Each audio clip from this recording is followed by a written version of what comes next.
Hello everyone, welcome to my blog. आज चाहिँ मैले बुढी खोलामा पूजन भाइसँग गएर माछा मारेको छु। बगवा पानीको माछा एकदमै टेस्टी। त्यो माछा चाहिँ म यहाँ तार्दैछु, कसरी तार्दैछु देखाउँछु। माछा चाहिँ यहाँनिर छ, यसरी छ। त्यसलाई त्यहाँ आगोमा अर्ग्यानिक स्टाइलमा म तार्दैछु। तपाईँहरूलाई म माछा तारेको देखाउँछु अनि तारेको माछा पनि देखाउँछु, हेर्नु होला।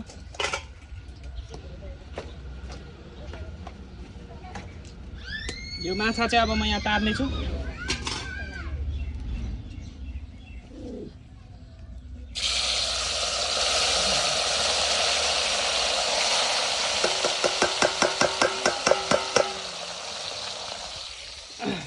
ठुलो ठुलो माछा चाहिँ अघि तारिसके, यो चाहिँ सानो माछा हो। अब यो लास्ट टर्न हो।